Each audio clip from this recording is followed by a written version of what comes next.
Привет, мальчики и девочки. Вот я уже почти сутки на Мальдивах, в столице Мали. Остановился на первый день в отеле Marble, что стоило мне не больше, не меньше 2000 рублей. Дешевле, я думаю, здесь не найти. Пришел в кафе на завтрак, но здесь никого нет, видимо, они только одного меня и ждали. Каковы первые впечатления?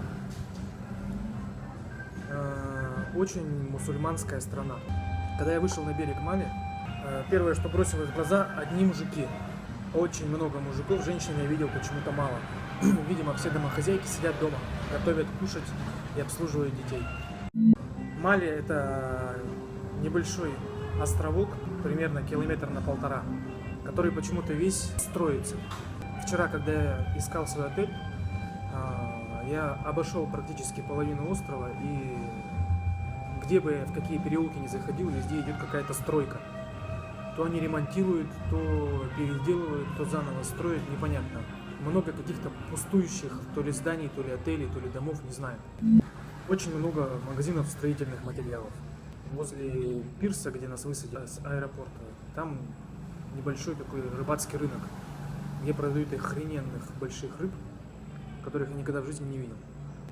Так как я практически 1,5 суток без сна, практически не спал в аэропорту Куала-Лумпура, пришел вчера вечером, маленько поинтернетился и, должен признаться, меня просто зарубило, и я лег спать.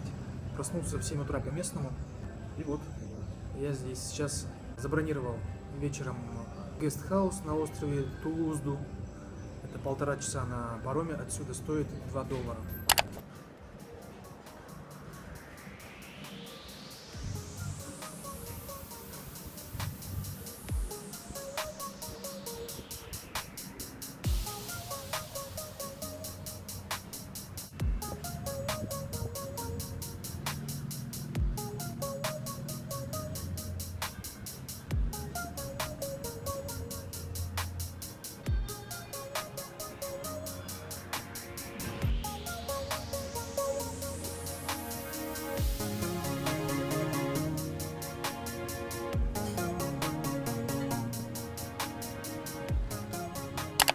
Ну вот, после вполне себе пригодного завтрака острова Hot Spicy, я готов, думаю, показать вам свою комнатушечку, которая стоит 2000 рублей в сутки. 2000. Вообще она стоит 1400, но почему-то они не вносят в общую цену 3 вида налогов. 8% за одного туриста, там что-то за ночь, за отель. Потом НДС и 8% за обслуживание. Короче, как-то все непонятно и сложно. В итоге на букинге цена была 1450, в итоге я заплатил почти 2000. Ну и плюс чуваку 10 руфий чаевые. Куда без них. Вот. Комната на самом деле небольшая. Вот такая бытовая комната, санузел, как хотите называйте. В принципе, все культурно. Розетка даже есть наверху. Вот сама комната. Телевизор, который, не знаю, кому нужен. Мне он сам совершенно не нужен. Такой вот шкафчик. И вот такая вот одноместная кровать. С небольшим месивом на ней. Вот это мне совсем непонятно. Это какая-то дверь в никуда. Я спросил у чувака, он говорит, it's door in nowhere. Все на электронных замках, на электронных карточках, все красиво. И вот все, что мне видится из окна моего номера, напоминает картину из игры Half-Life 2. Море где-то там далеко, хотя отзывы на букинге говорили, что там просто офигенные виды, но это, видимо, на этажах выше.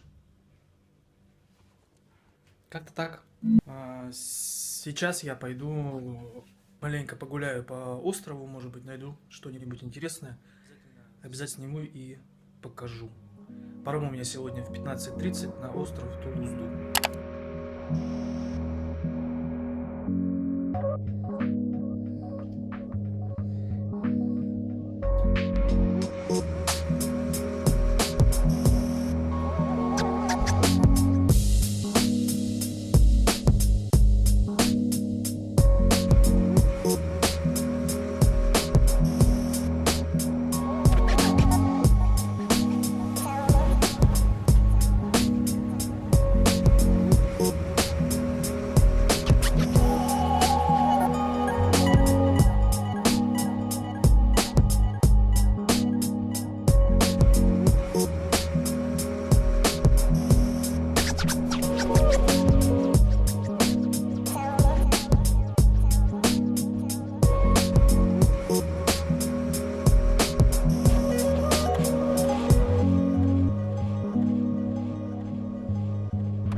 общем, позавтракав, я решил маленько прогуляться по периметру острова.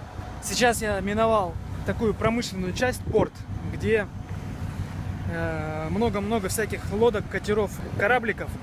Затариваются различные провизии для, так сказать, обеспечения дальних островов продуктами пропитания, жизнедеятельности и так далее.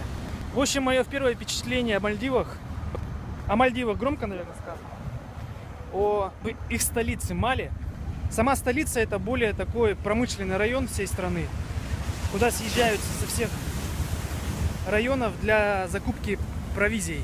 На улицах очень много, в основном мужское население, женщин, я не знаю, я бы сопоставил процентов так 80 к 20.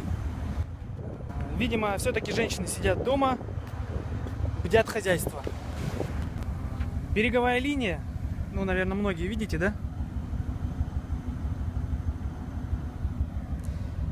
Ну, я не знаю, она офигенна. Я иду и чувствую, что я зарядился полностью и прочувствовал, мне кажется, этот остров. И я хочу здесь остаться надольше. Гораздо дольше, чем 4 дня, что я забронировал на острове Тулузу. Потому что если такое впечатление на меня произвела только столица Мальдивов, Мали, то мне трудно представить, что со мной будет, когда я побываю как минимум на одном другом острове.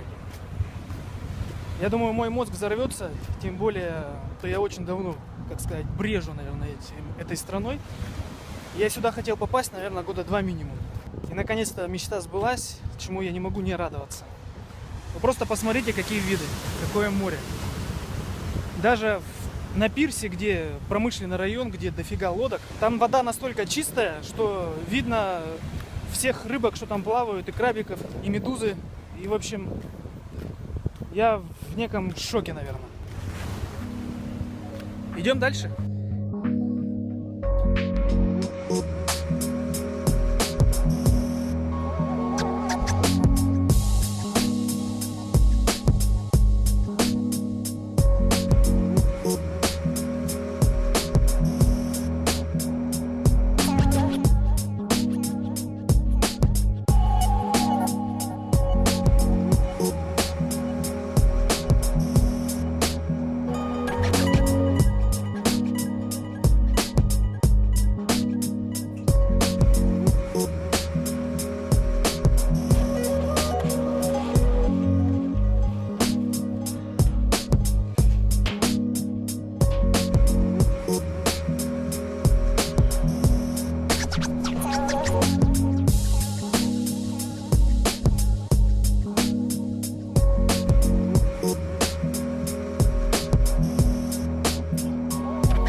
Я прошел промышленный район и вышел на более спокойное место острова, где очень, я бы сказал, тихо, безлюдно практически.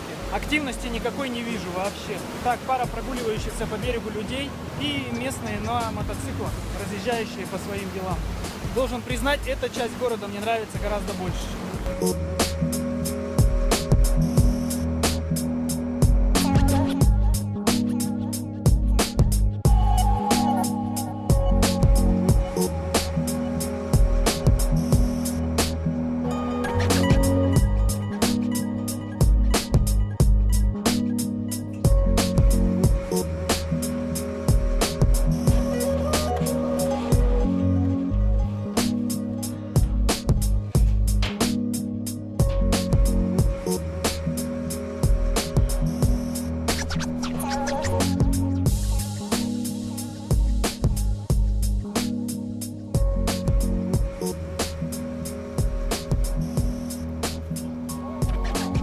Итак, что мы знаем о Мальдивах?